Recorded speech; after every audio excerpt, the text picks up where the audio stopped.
안녕하세요. 반갑습니다. 빅다운입니다. 슈퍼볼이 벅스의 우승으로 끝났는데요. 이번 영상은 슈퍼볼에 대한 총평을 한번 정리해보도록 하겠습니다. 우선 첫 번째, 톰 브레이디입니다. 모든 걸 다 가진 남자 톰 브레이디죠. 사실 미식축구는 개인이 캐리하기 정말 힘든 구조의 좀 극한의 팀 스포츠라고 부를 수 있는데요. 팀원 숫자도 많을 뿐만 아니라 공수도 나눠져 있고 거기다 선수 한 명의 성공이 다른 선수의 퍼포먼스에 절대적으로 영향을 받는 구조입니다. 거기다 시즌 구조도 단판으로 이루어지는 플레이오프고 경기 수 자체도 굉장히 적고 부상 이슈 등 한 명의 슈퍼스타가 팀을 우승으로 캐리하기 정말 힘든 구조로 이루어져 있어요. 하지만 이러함에도 불구하고 한 명의 선수가 모든 구단들보다 우승 횟수가 많다는 게 톰 브레이디의 진가를 보여주는 게 아닐까 싶습니다. 이번 우승으로 톰 브레이디는 자신의 통산 7번째 슈퍼볼 반지를 끼게 되었는데요. 특히나 이번 슈퍼볼 우승은 그의 모든 슈퍼볼 우승 중에 가장 뜻깊은 걸 수도 있을 것 같습니다. 왜냐면 우선 스토리라인이 정말 죽입니다. 브레이디는 데뷔 때부터 수많은 의문의 꼬리표가 붙은 선수인데요. 커리어 초창기 페이트리어츠 소속으로 4년 동안 3번이나 우승을 할 때도 재능, 스텝 부분에서 여타 네임드 쿼터백들에 밀리는 모습을 보이면서 강력한 빌 벨라치크 감독의 수비에 얹혀서 우승을 하는 선수로 폄하되기도 했습니다. 그 이후 10년간 꾸준히 잘해주면서 스텝 부분의 폼을 끌어올려 리그의 누구와 비교해도 꿀리지 않는 스텝과 실력을 보여주면서 이후로도 슈퍼볼만 수차례 올라갔음에도 더불어 톰 브레이디와 함께한 수많은 공격 코치들이 그를 떠나 새로운 둥지에서는 모두 실패를 했음에도 여전히 그의 실력에 대한 의심의 꼬리표는 있었죠. 많은 사람들이 다소 놀림의 의미로 최고의 선수, 즉 고트가 아닌 최고의 승리자, 얼티밋 위너라고 부르기도 했습니다. 이렇듯 그의 업적과 성과는 역대 최고의 감독 중 하나인 빌 벨라치크의 위대함에 어느 정도 가려져 있었습니다. 6라운드 픽이라는 점이 사람들의 뇌리에 굉장히 강하게 박혀 있었고 팀의 수비가 강하지 않았던 다른 동시대 탑급 쿼터백들에 비해 플레이 스타일이나 스탯이 휘황찬란하지 않았다는 것, 약한 디비전에 뛰면서 플레이오프를 언제나 홈에서 했다는 것 등 이 모두가 그를 평가절하하는 요인 중 하나였죠. 하지만 브레이디의 실력에 대해 많이들 다른 의견을 내지만 공통적으로 말하는 게 있습니다. 바로 그를 절대 자극시키면 안 된다는 거죠. 엄청난 승부욕의 화신인 그는 자신을 무시할 때 보란듯이 더 보여주는 선수입니다. 올해도 마찬가지죠. 지난 시즌 수많은 사람들이 브레이디가 끝났다고 했었습니다. 브레이디의 스탯은 거의 역대 최악에 가까웠고 브레이디의 마지막 플레이 또한 인터셉션일 정도로 많은 사람들이 그의 실력을 의심했죠. 이런 의심으로 자극받은 브레이디는 올해 새로운 팀, 새로운 감독, 새로운 시스템에서 적응 시즌도 없이 바로 우승을 해버렸습니다. 그것도 원정에서 역대급 쿼터백들을 다 꺾으면서 우승을 했고 더군다나 자신의 자리를 뺏을 거라고 예상이 되는 미래의 슈퍼스타, 그리고 어쩌면 많은 사람들에게 이미 고트라고 불리던 패트릭 마홈즈를 꺾었죠. 자신에게 붙은 의문의 꼬리표들을 다시 한번 완벽 종식시키면서 길고 긴 NFL의 역사에서 유일무이한 선수의 위치를 넘어 모든 북미 스포츠의 역사 속에서 가장 위대한 선수 중 하나가 되었습니다. 정말이지 살면서 다시는 못 볼 선수를 보고 있는 것 같네요. 브레이디의 활약을 좀 말씀드리자면 이번 시즌 활약은 사실 필드 밖에서부터 시작되었습니다. 올해 그의 영향으로 많은 네임드들이 템파베이 버커니어스에 합류했는데요. 은퇴를 하고 프로레슬링 선수가 된 그론카우스키, 갖은 사고를 치고 마찬가지로 은퇴한 안토니오 브라운, 여러 기대를 저버리고 팀에서 방출당한 포넷 등 경험 많은 베테랑들, 그리고 다소 행실에 문제가 있는 이 선수들이 모두 다 톰 브레이디의 카리스마에 감화되어 그의 요청에 응해 템파베이로 왔고 라커룸에서 문제를 일으키는 것이 아니라 승리만을 위해 헌신하면서 가장 중요한 무대에서 떠오르는 신성이던 치프스 선수들에게 아직 멀었다면 참교육을 시켜줬습니다. 정말이지 그의 카리스마, 라커룸에서의 리더십, 팀원들에게 버프를 주는 능력이 대단한 것 같네요. 필드 위에서도 이번 슈퍼볼 브레이디는 굉장히 대단했습니다. 정말 자신의 장기를 있는 그대로 보여줬는데요. 지난 슈퍼볼의 마운드처럼 엄청난 슈퍼플레이로 온갖 스포트라이트를 받으면서 팀을 하드캐리하는 게 아니라 절대 실수를 하지 않고 은필드를 전진하면서 특히나 상대가 준 실수를 절대 놓치지 않고 점수를 반드시 내줘야 하는 마지막 순간 혹은 가장 중요한 순간에 언제나 점수를 내주는 그야말로 톰 브레이디스러운 모습을 보여줬습니다. 정말 경기 내내 그의 수많은 슈퍼볼 경험 중 이토록 깔끔하고 군더더기 없이 승리를 챙긴 슈퍼볼이 있나 싶을 정도로 정말 40이 넘는 나이에 압도적인 그리고 완벽한 깔끔한 모습을 보여준 경기 운영이었습니다.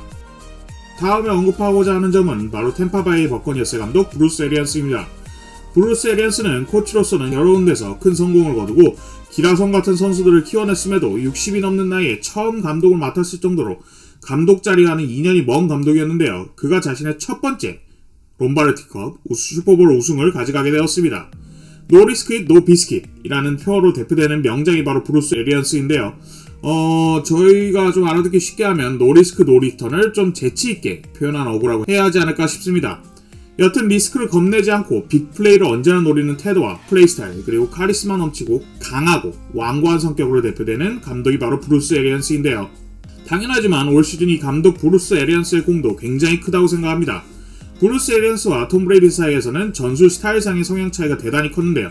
두 사람 모두 자신의 방법으로 큰 성공을 거뒀고 각자의 방법에 대한 자신감이 넘쳤기 때문에 이로 인해 시즌 초반 여러 불협화음이 나왔습니다. 하지만 브루스 에리언스는 바이위크에 톰 브레이디가 충분한 이야기를 했는지 자신의 공격 전술 운용에 대한 자존심을 완전히 내려놓고 공격 작전, 플레이 콜링을 톰 브레이디를 중심으로 완전히 변모시키기로 했고, 이를 공격 코치인 바이런 레프트위치와 톰 브레이디에게 완벽히 일임했죠.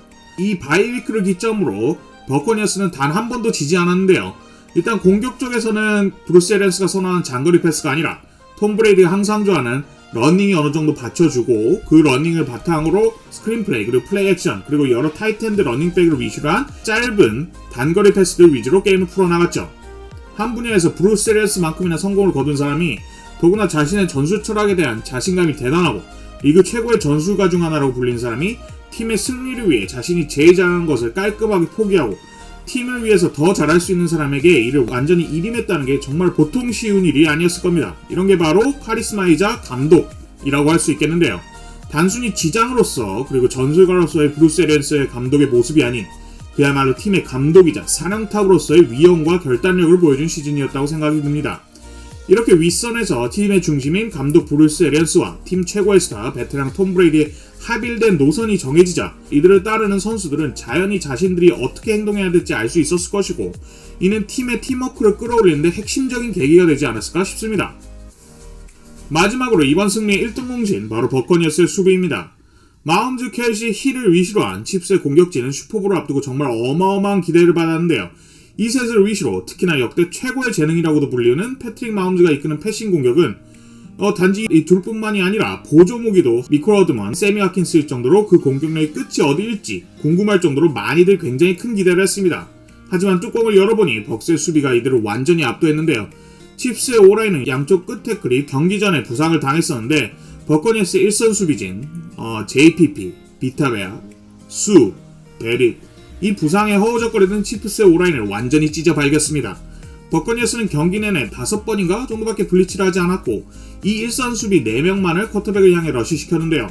단 4명만으로도 마홈즈는 56번의 패스 플레이 중 무려 29번이나 1선 수비의 압박을 느끼며 패스를 해야 했습니다. 이는 사실 역대 슈퍼볼 최고의 기록인데요. 칩스의 오라인은 정말 경기 내내 마홈즈를 제대로 지켜준 적이 없는 것 같습니다. 재밌게도 경기 끝난 후 샤킬 베렛의 인터뷰를 들어보니까 칩스의 77번 오라인은 끝도 없이 베렛과 일선 수비진을 디스하면서 자극했다고 하더라고요. 참 마홈즈가 이번 경기에서 수비를 피해 달린 거리만, 다시 말하자면 전진이 아니라 달린 거리입니다. 달린 거리만 500야드라고 하는데 자기를 죽이러 달려드는 100km 이상의 덩어리들로부터 생명의 위협을 느끼면서 걸음아 나 살려라 500야드를 달렸는데 77번이 이빨을 털면서 수비를 자극하는 모습을 봤다면 참 기가 많이 찼을 것 같긴 하네요. 여튼 버커니어스와 칩스는 올해 정규 시즌에 한 번 만난 적이 있었는데 그때 버커니어스는 블리츠 전술, 최후방에 한 명만을 두는 커버 원 전술을 중점적으로 사용하다가 그야말로 칩스에게 관광을 당했었습니다. 타이릭 힐은 수비를 향한 V 세레모니부터 엔드라인에서의 백플립, 그리고 그 유명한 셰넌 샤프의 세레모니까지 펼치며 버커니어스를 조리돌림했었는데요. 얼마나 심하게 당했냐면 첫 쿼터에 승패가 났다고 생각할 정도로 처참히 찢어졌습니다. 이 패배가 벅스에게 엄청 큰 동기부여와 교훈이 된 것 같습니다. 벅스의 수비진은 그야말로 힐, 마홈즈, 켈시를 부셔버릴 각오로 나왔고 마홈즈에 대한 무한한 압박은 마홈즈가 데뷔하고 처음 본 표정을 짓게 해줬고 켈시는 마홈즈의 패스에서 전혀 합이 맞지 않자 절망한 표정이라도 합을 맞춰보자 라는 심리로 같이 절망했었고 힐도 정규 시즌의 시건방에 대한 벌로 윈필드 주니어로부터 부의를 받았죠. 참고로 아까 말했던 정규 시즌 힐이 셰넌 샤프의 구조 요청 세레머니 오마주였다고 말씀을 드렸는데요. 제 기억이 맞다면 아마 셰넌 샤프가 이 구조 요청 세레머니를 했던 해도 팀 자체는 정규 시즌 때 우승 1후보로 불렸는데 플레이오프에서 NFL에서 손꼽히는 업셋을 아마 잭슨빌 제규어스한테 당한 걸로 기억을 합니다. 이게 참 힐도 그렇고 셰넌 샤프도 그렇고 업보라는 게 참 묘하게 작용하네요. 이번 경기 베릿, JPP, 화이트 등 수많은 수비 선수들이 엄청난 활약을 하게 해준 벅스의 수비 코치 타드 볼스는 사실 이 경기에 MVP라 해도 아무 무리가 없을 거라고 보는데요. 지난 패배 그리고 칩스의 플레이 스타일을 철저히 분석한 그는 경기 내내 일선 수비 4인이 마음주를 압박해줄 거라 믿고 커버2, 그러니까 즉 최후방에 2명을 두는 전술을 들고 나왔는데요. 마음주를 위시로 안 칩스는 경기가 끝날 때까지 이 전술을 파괴하지 못했고 거르마 나살려라 도망다니다가 경기가 끝나버렸습니다. 정말 이렇게 강한 공격이 예상되는 팀이 슈퍼볼 무대에서 완벽한 수비 전술, 압도적인 수비에 무릎을 꿇은 건 정말 오랜만에 보는데요. 07년도 페이트리어츠를 제압한 자이언츠, 01년도 램즈를 제압한 페이트리어츠, 좀 더 뒤로 가면은 케이건 오펜스를 완벽하게 제압한 자이언츠, 이렇게 정말 이 경기들의 계보를 잇는 정말 수비적으로 볼 게 넘쳐나는 게임이었습니다. 참고로 슈퍼볼 쪽에서 최고의 수비 대형이라고 뽑히는 게 슈퍼볼 25, 그러니까 버팔로 빌스 대 뉴욕 자이언츠의 경기인데요. 슈퍼볼 25에서 당시 폭발력 그 자체라고 평가받던 절정의 버팔로 빌스, 케이건 오펜스를 수비 코치 빌 벨라칙, 어디서 많이 들어본 이름이죠. 빌 벨라칙이 단 하나의 터치다운만 허용하면서 완벽한 수비 전술로 틀어막았었습니다. 이 당시 젊은 빌 벨라칙의 어마어마하고 치밀한 수비 코치로서의 경기 준비, 활약, 작전 전술 수립 등 이러한 모든 게 단지 이 경기 하나만으로도 그가 명전에 들어가야 한다고 말하는 사람들이 있었을 정도로 대단히 고평가를 받았는데요. 오늘 타드 보울스의 경기력도 이에 준하면 준했지 못할 건 없었다고 생각이 듭니다. 이렇게 이번 시즌이 아주 마무리됐네요. 여러분 정말 봐주셔서 감사하고 모두 연휴 잘 보내시기 바랍니다.